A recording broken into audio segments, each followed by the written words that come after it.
Warahmatullahi wabarakatuh.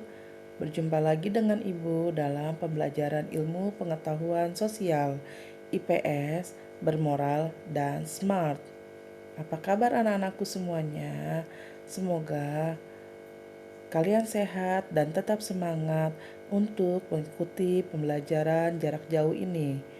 Baik anak-anak sekalian, sebelum pembelajaran dimulai, mari sama-sama kita berdoa agar pembelajaran kita pada hari ini dapat memberikan manfaat untuk kalian semua. Berdoa dimulai. Berdoa selesai. Anak-anakku sekalian, di semester ganjil ini, di tahun ajaran baru ini, ya ada 2 materi yang akan kita bahas. Bab 1, interaksi keruangan dalam kehidupan di negara-negara ASEAN. Bab 2, pengaruh interaksi sosial terhadap perkembangan kehidupan sosial. Baik, langsung saja kita masuk pembahasan bab pertama tentang interaksi keruangan dalam kehidupan di negara-negara ASEAN. Nah, dapat kalian lihat ini merupakan foto kegiatan ASEAN yang dilaksanakan di bulan November 2018 di Singapura yang diwakili oleh setiap negara-negara di wilayah Asia Tenggara. Adapun tujuan pembelajaran dapat kalian baca dengan baik dan kalian pahami. Nah, untuk submateri yang akan kita bahas nantinya yaitu mengenal negara-negara ASEAN, interaksi antar negara di kawasan ASEAN, dan pengaruh interaksi keruangan terhadap kehidupan di negara-negara ASEAN.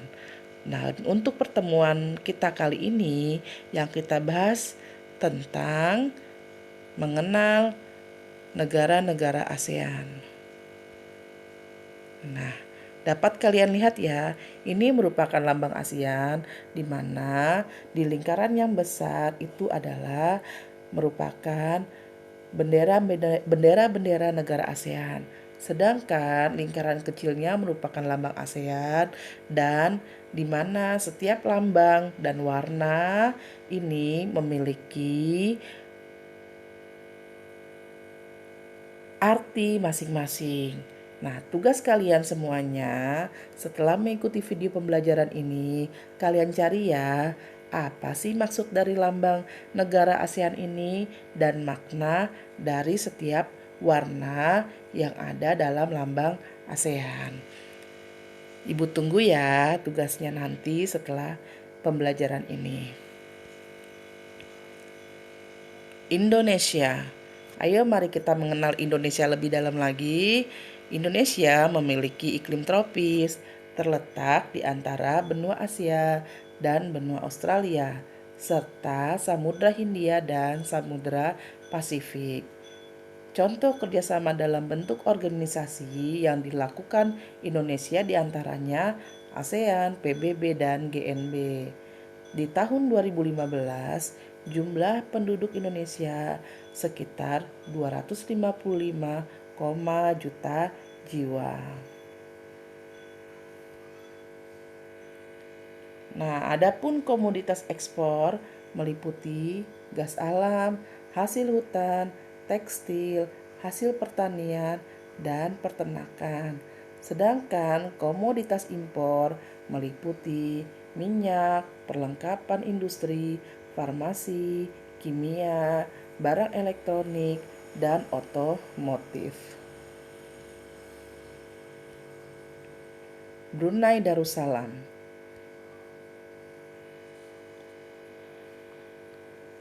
Brunei Darussalam terbagi menjadi 2 wilayah, yaitu wilayah timur dan barat. Iklim di Brunei Darussalam sama seperti iklim di Indonesia, yaitu iklim tropis.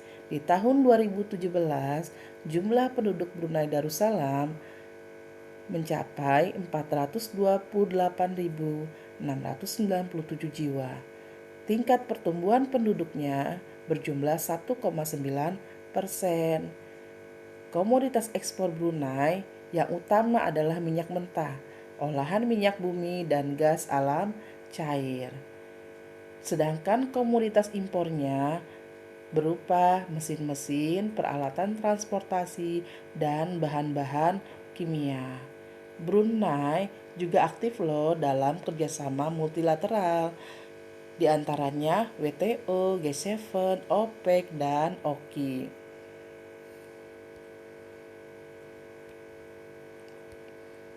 Selanjutnya, Filipina.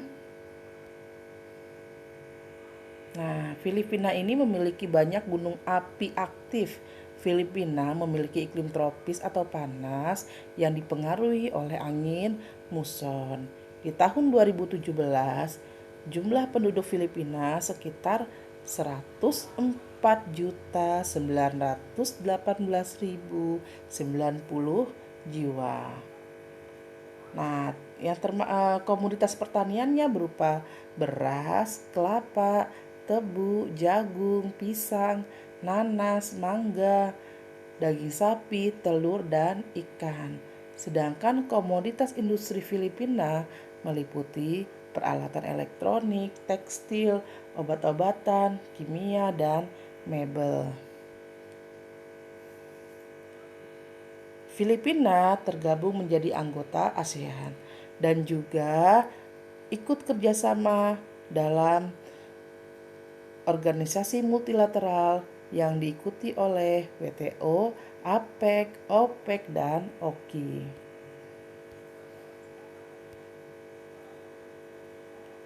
Kamboja. Kamboja memiliki iklim tropis. Kamboja memiliki bentang alam khas, yaitu hampir menyerupai piring. Pada tahun 2017, jumlah penduduk Kamboja sekitar 16.5.373 jiwa.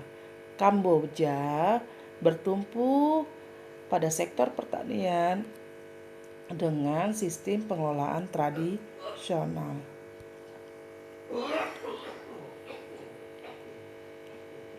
Kamboja tergabung menjadi anggota ASEAN.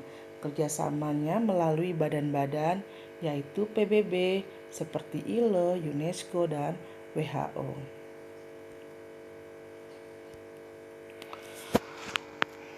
Laos. Laos merupakan negara daratan kawasan ASEAN di bagian semenanjung Indo-Cina. Laos beriklim tropis. Di tahun 2017, jumlah penduduk Laos sebanyak 6.858.160 jiwa. Nah, komoditas ekspor berupa biji timah, kayu, kapas, kopi, kapur barus, dan kulit.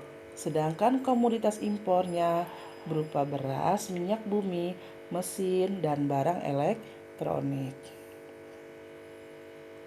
Laos juga terlibat aktif loh dalam organisasi ASEAN. Laos juga mengikuti organisasi internasional. Malaysia.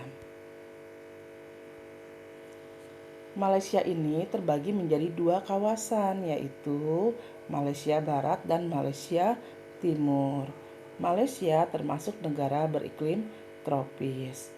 Jumlah penduduk Malaysia pada 2018 sekitar 32,4 juta jiwa. Tingkat pertumbuhan penduduknya sebesar 0,3% per tahunnya. Selain pertanian, penduduk Malaysia juga bekerja di sektor pertambangan dan perindustrian. Malaysia menjadi salah satu pemakasa berdirinya ASEAN dan juga Malaysia itu aktif loh dalam organisasi internasional. Myanmar pada 2017, jumlah penduduk Myanmar sekitar 53 370.609 jiwa. Awalnya negara Myanmar itu bernama Burma atau Birma. Kesuburan tanah di delta Sungai Irrawaddy dan Sungai Salwan sesuai loh untuk usaha pertanian Thailand, usaha pertanian Myanmar. Myanmar juga aktif dalam kegiatan organisasi internasional. Myanmar, wilayah selatannya beriklim tropis dan wilayah utaranya beriklim subtropis.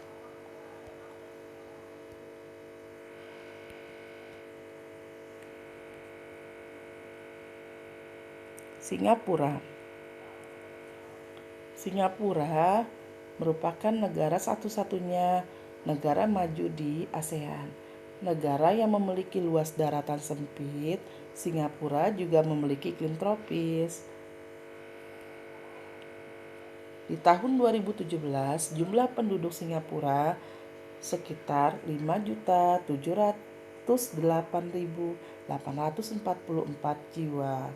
Sumber daya alam yang terbatas menyebabkan Singapura mengembangkan kegiatannya hanya dalam sektor industri dan jasa. Nah, Singapura ini juga termasuk negara pemerakasa ASEAN loh. Singapura juga ikut berperan aktif dalam organisasi kerjasama internasional.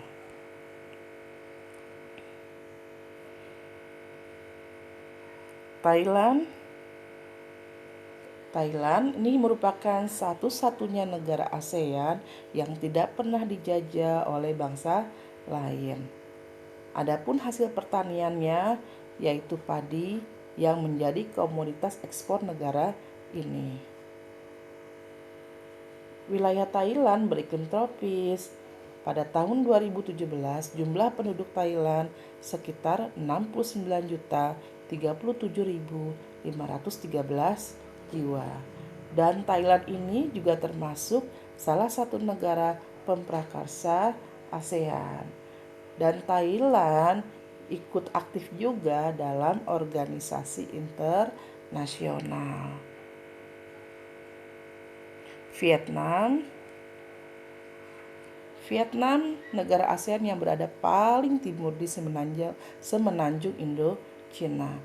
Cuaca di Vietnam terbagi 4 wilayah, yaitu Pegunungan Utara, Vietnam bagian utara, Vietnam bagian tengah, dan Vietnam bagian selatan.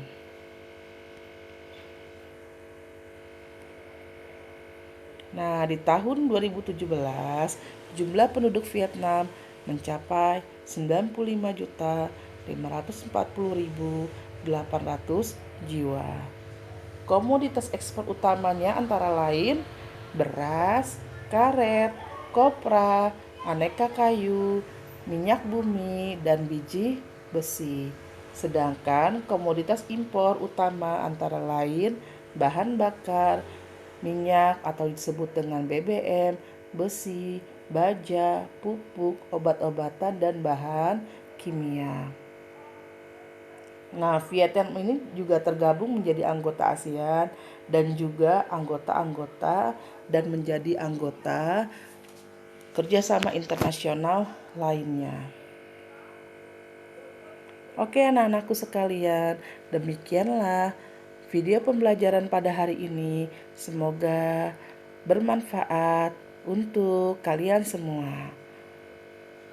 Ibu cukupkan sekian. Wassalamualaikum warahmatullahi wabarakatuh.